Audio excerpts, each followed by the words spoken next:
శంకరం శంకరం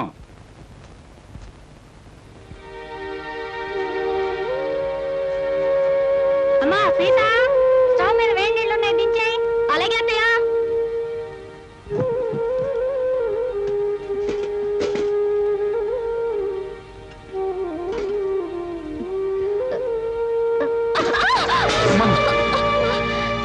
ఏమిటమ్మా సీత చేతులు కలియా? లేదు నాన్న, నా కర్మ ఇలా కాలింది. అవే మాటలమ్మా. అయినా కోటీశ్వరుడి కూతురివి, నీకు ఈ వంట పని అంట్ల పని ఏమిటమ్మా? పుట్టి బుద్ధి ఎరిగాక నువ్వెప్పుడైనా వంటగదిలోకి అడుగు పెట్టావమ్మా? అలాంటి నన్ను కష్టాల్లోకి బాధల్లోకి అడుగు పెట్టాలనేగా మీరు అబద్ధాలు చెప్పి నాకే పెళ్లి చేసింది. అమ్మా సీత, నాన్న చేతి మీద పడిన వేడి నీళ్లకు నా కన్నీళ్లే వస్తాయి. కానీ నా కన్నీటి చుక్కలు చూసిన మీకు బాధతో గుండె కోతపడి నెత్తుటి చుక్కలు వస్తాయని నాకు తెలుసు. నేను కోరుకునేది అదే. అమ్మా సీత, ఓ మంచి మనిషితో నీ పెళ్లి జరగాలని నేను తాపత్రయపడ్డానే తప్ప నువ్వో పని మనిషిలాగా అలవాటు లేని అడ్డమైన పనులు చేయాలని నేను కోరుకోలేదమ్మా. 2000 జీతంతో 6 మంది ఉన్న కుటుంబాన్ని పోషించే ఒక మధ్యతరగతి మనిషి ఇల్లాలు అన్ని పనులు చేసే తీరాలన్నా. ఇది నువ్వు కన్నబిడ్డకు చేసిన మహోపకారం. పార్వతి, పవిత్రమైన కళ్యాణి రాగం లాంటి వార్త తీసుకొచ్చానే. ఎక్కడ? అరే బావగారా, ఎంతసేపు అయింది వచ్చి? ఇదేమిటి ఇక్కడ నిలబడ్డారు? రండి కూర్చుందాం. రండి రండి కూర్చోండి. నమస్కారం అండి. నమస్కారం. బావగారు పళ్ళు తీసుకొచ్చారు. అన్నీ మీ అమ్మాయికేనా, మరి మాకేమైనా ఉన్నాయా? నీకే బావగారు. పొద్దున్నే గుమ్మం తగిలి పడిపోయారని తెలిసింది. పలకరించి వెళ్దామని వస్తూ పళ్ళు తీసుకొచ్చాను. నానోయ్, గుమ్మం తగిలి పడితేనే బుట్టడు పళ్ళు పట్టుకొచ్చారు. ఇంటి మించి పడ్డావంటే లారీ నిండా పంపిస్తారేమో. ఒకసారి ట్రై చేయకూడదు? రే, లారీ పళ్ళ కోసం నేను ఇల్లెక్కి కిందకు దూకాలంట. మొహం మీద కొట్టానంటే ముఖారు రాగంలో మొత్తుగా ఎడుస్తావు వేదావా. నమస్కారం అన్నయ్య గారు. నమస్కారం అమ్మా. ఇదేనా రావటం? ఇంత ముందే వచ్చానమ్మా. కాఫీ తీసుకొస్తా. వద్దమ్మా, మీతో ఒక విషయం చెబుదామని వచ్చాను. గాంధీనగర్ లో నాకు ఒక ఇల్లు ఉందమ్మా.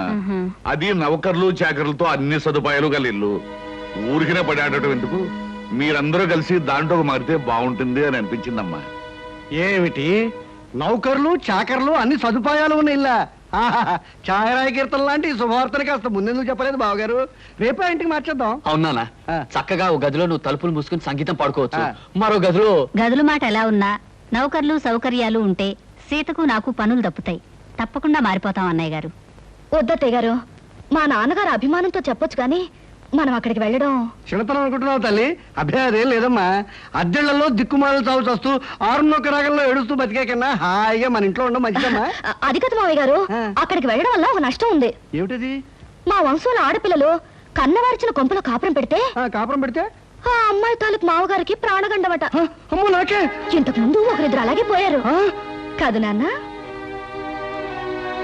ఏమిటి బావగారు, మీకు ఈ విషయం ముందే తెలుసా? సంగీతంతో నేను చిత్రహింసలు పెడుతున్నానని మా వధ ఉంటున్న మాటలు మీరు నమ్మేసి నా ప్రాణాలు తీసేద్దాం అనుకున్నారు అన్నమాట.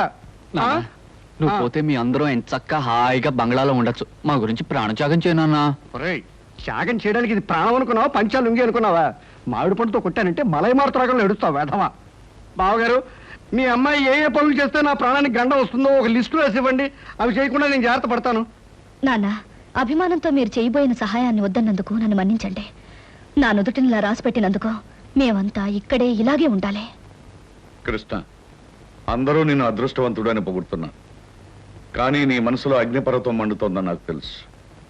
అమ్మాయి పంతం పట్టుదల చూస్తుంటే నువ్వు పెళ్లి వద్దు వద్దని చెప్తున్న అమ్మాయి నీకు ఇచ్చి పెళ్లి చేసి పొరపాటు చేశానేమో అనిపిస్తోంది.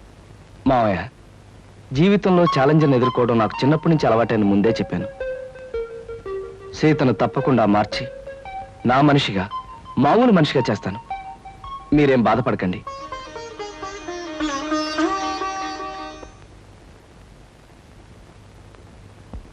ఏమండి, ఇవాళ మన హౌస్ ఓనర్స్ వెడ్డింగ్ డే అట.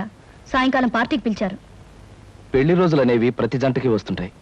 కాకపోతే కొంతమందికి సంతోషమైన రోజు, మరి కొంతమందికి విచారమైన రోజు. సాయంత్రం పార్టీకి వెళ్ళినప్పుడు వాళ్ళకి బహుమతి ఇవ్వాలి. ఈ 500 తీసుకెళ్ళి ఏదైనా కొనుక్కురండి. ఈ నెల ఇంటి ఖర్చులో ఇదొక ఎక్స్ట్రా అన్నమాట.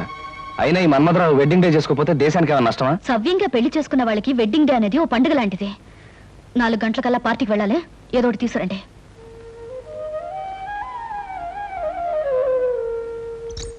అమ్మాయి గారు, అమ్మాయి గారు, అదేంటి సింహాచలం ఇలా వచ్చా? ఏం చెప్పమంటారమ్మా? ఇదిగో నా పక్కన ఉన్నాడు చూడండి, ఈడే మా ఇంటి ఓనరు, మటన్ కొట్టు మస్తాను గారమ్మా. అద్దె డబ్బులు అర్జెంట్ గా కట్టకపోతే మా ఆవిడ్ని, నన్ను, మా పిల్లల్ని కైమా చేసేస్తానంటున్నాడు. అసలే మా పశువుడు చౌ బతుకుల మధ్య ఉన్నాడు. ముందాడికి మందులు ఎంచుకోవడానికి డబ్బులు చూసుకోవాలి, తర్వాత నీ సంగతి అంటే వినిపించుకోవటం లేదమ్మా. అదేమిటయ్యా వస్తాను, అవతల పిల్లాడి ప్రాణం మీదకి వచ్చిందంటే వినకుండా ఏమిటంత మాటలు? మాటలు కాదు అమ్మా, ఖచ్చితంగా వీడిని ఖాళీ చెయ్యి, ఖైమా కొట్టి వీడిని కొంప ఖాళీ చేయించేస్తాను.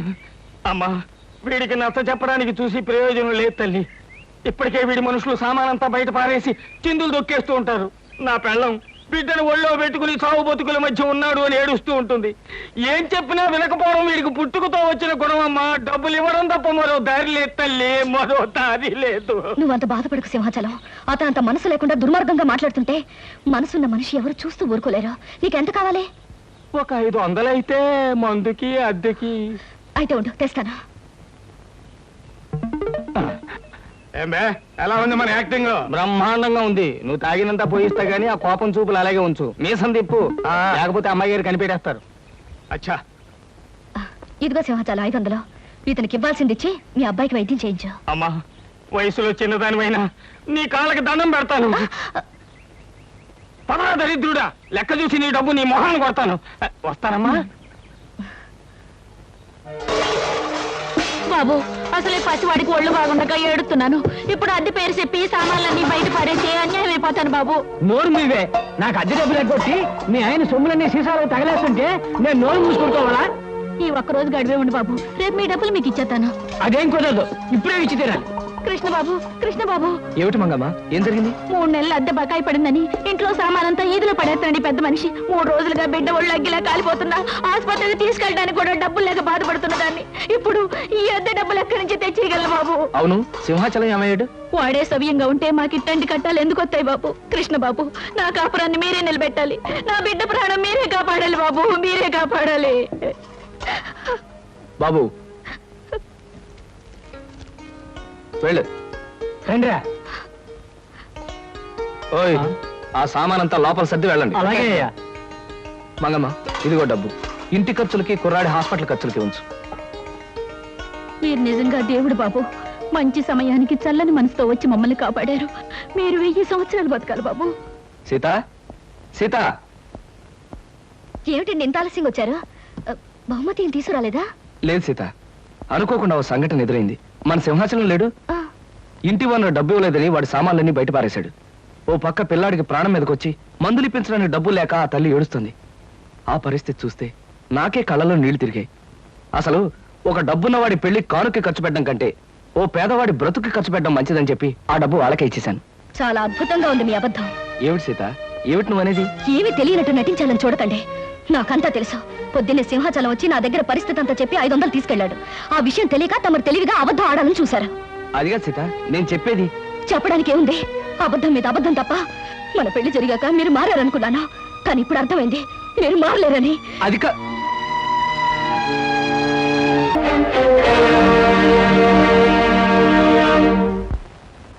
సీతమ్మగారు, సీతమ్మగారు, నోకాలమ్మ గుడికి వెళ్ళొచ్చాను. ఇదిగోనమ్మ ప్రసాదం. నా బిడ్డకు బాగుంటేను, ఇంటి మీదకి వచ్చిన కట్టం తప్పితేను ఈ వేళ గుడికొత్తానని మొక్కుకున్నానమ్మా. ఆహా. కృష్ణబాబు దయ వల్ల నా కట్టం తప్పిందమ్మా. అదేమిటి, నిన్న ఉదయం సింహాచలం మా ఇంటికి వచ్చి కష్టం చెప్పుకుంటే 500 నేనిచ్చానే. ఎంత పని చేశారమ్మా? ఆ సన్నాసుడు మాటలు నమ్మి వాడి చేతిలో డబ్బులు పెట్టారా? వాడు వాడి పక్కనున్న ఆ పకీరేదవా మీ దగ్గర నుంచి తెచ్చుకున్న డబ్బుతో రోజంతా తాగుతూనే ఉన్నారమ్మా. అయితే మీకు డబ్బిచ్చి సహాయం చేసింది కృష్ణబాబే అన్నమాట. అవునమ్మా, కృష్ణబాబు 500 ఇచ్చి సహాయం చేయబట్టే కట్టంలోంచి గట్టెక్కానమ్మా నేను. కాస్త సర్ది కూడుంటే పెట్టండి అమ్మా. నిన్నటి నుంచి ఆ దొంగ సచ్చినోడు తాగుడు తప్ప కూడు తినలేదు. అది అట్టుకెళ్ళి అడిగి పెడతానమ్మా. అదేమిటి మంగా, బిడ్డ చావు బతుకుల మధ్య ఉంటే కూడా పట్టించుకున్న ఆ తాగుబోతుకి నువ్వు అన్నం పట్టుకెళ్తానంట? బుద్ధి లేదు. ఎవరు తిండి పెట్టకుండా ఉంటే వాడే మారు దారిలోకి వస్తాడా? అదేం మాటలమ్మా, కట్టుకున్నవాడు ఎలాంటి వాడైనా ఆడదానికి దేవుడమ్మా. వాడు అబద్ధాలు చెప్పాడని, తప్పు చేశాడని వాడి మీద కోపం తెచ్చుకుంటే నేను ఆడదాన్నట్టగా అవుతానమ్మా. ఉండు, అన్నం తెస్తాను.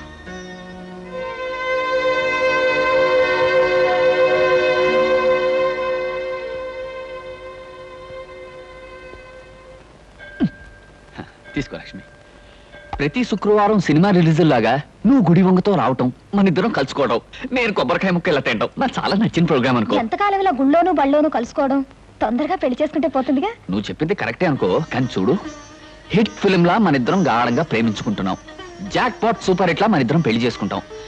కాకపోతే ఫ్లాప్ సినిమాలా నాకు ఉద్యోగం సద్యోగం లేకుండా పెళ్లి అని నోరెత్తాననుకో, మా అమ్మ, మా నాన్న, మా అన్నయ్య, మా వదిన నలుగురు నా మీద పడి యుద్ధం చేస్తారేమో కాస్త భయంగా ఉంది. నేను ఉద్యోగం చేస్తున్నానుగా బాబ్జీ, నేను సంపాదిస్తాను. మన ఖర్చులకి నా జీతం సరిపోతుందిగా. నువ్వు చెప్పిన పద్ధతిలో యావరేజ్ సినిమాలా బాగానే ఉంది. సరే, మంచి రోజు చూసి మా అమ్మ నాన్నలకి ఈ విషయం రిలీజ్ చేస్తాను.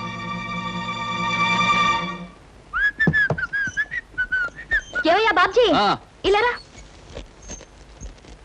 ఏంటొదినా? కాస్త ఈ కూరలు తరిగి పెట్టు, నాకు వేరే పనుంది. కూరలు తరిగి పెట్టడమా? అవునయ్యా, అవతల నాకు చాలా పనులున్నాయి. నువ్వు ఈ పంచే. అది కాదు వదినా, కూర తిని పెట్టమను, తిని పెడతాను. అయినా నేను కూరలు తరగడం ఏంటి? సరే, నువ్వు వెళ్ళి నీ పని చూసుకో, నేను తరిగి పెడతాను, నాకు ఇది అలవాటే.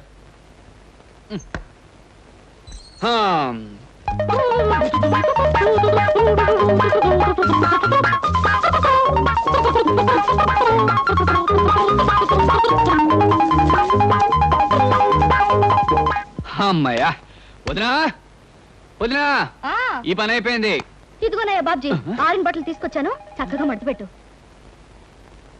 ఇదేమిటి వాడు ఇన్ని పనులు పురమాయిస్తోంది? పొద్దున్న లేస్తూ ఎవరి మొహం చూసానో ఏమిటో. కానీ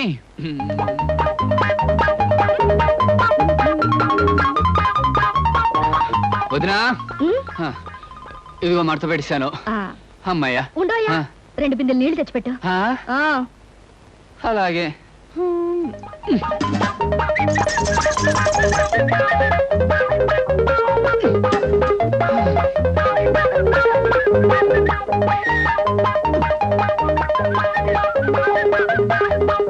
అమ్మయ్యా. వదినా, అదిగో బిందులతో నీళ్లు పెట్టేశాను. ఇంకేమైనా పని ఉంటే చెప్పు. అయిపోయిందని నీ వెళ్ళడం ఆపి నువ్వు చెప్పడం ఎందుకు? అన్ని పనులు చాలా చక్కగా చేసావు. Very good. నువ్వు ఒక మంచి హౌస్ హస్బెండ్ అవుతావు.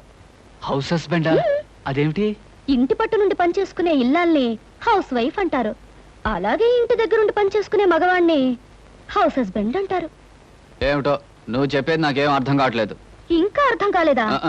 నువ్వు ప్రేమించి పెళ్లాడాలనుకున్న అమ్మాయి ఉద్యోగం చేస్తుంది. నువ్వు ఉద్యోగం సద్యోగం లేకుండా ఊరమ్మటి పడి తిరుగుతున్నావు.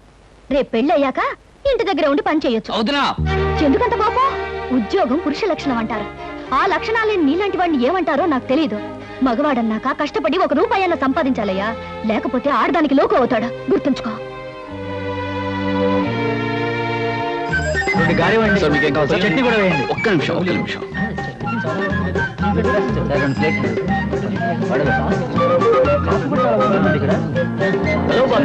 హలో కుమార్, ఏమిటో మొబైల్ క్యాంటీన్ రన్ చేస్తున్నావు? ఒరే, మనిషి అన్నవాడు తప్పు నేరం చేయకుండా ఏ పని చేసినా మంచిదేరా. నీకేం కావాలో చెప్పు, ఫ్రీగా ఇస్తాను. సార్ మీకు 10 పైసలు కదా. ఇవ్వండి. అక్కడ చట్నీ కూడా వేయండి.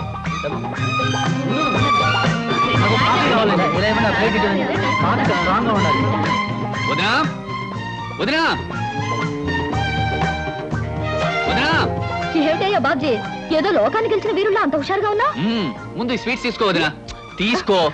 తన కాళ్ళ మీద తాను నిలబడి తన కష్టంతో సంపాదించింది రూపాయన మనిషికి ప్రపంచాన్ని గెలిచినంత ఆనందంగా ఉంటుంది వదినా. ఇదిగో మొట్టమొదటిసారిగా నేను సంపాదించిన డబ్బు. నాకెందుకయ్యా, తొలి సంపాదన తల్లికి కానీ తండ్రికి కానీ ఇవ్వాలి. వెళ్ళి. వదినా, మా అమ్మా నాన్న నాకు జన్మనిచ్చుండొచ్చు, కానీ మాటలతో నన్ను మార్చి నాకు బ్రతుకునిచ్చావు. పుట్టడం గొప్ప కాదు, పుట్టినందుకు మనిషి ప్రయోజకుడు కావడం గొప్పనే నా కళ్ళు తెరిపించావు. అందుకే మా అమ్మా నాన్నల కంటే నువ్వే నాకు ఎక్కువ. ప్రతిరోజు దండం పెట్టుకుని పూజించవలసిన దైవం నువ్వే గనక నా మొదటి సంపాదన నీకిస్తున్నా. తీసుకోవద్దునా.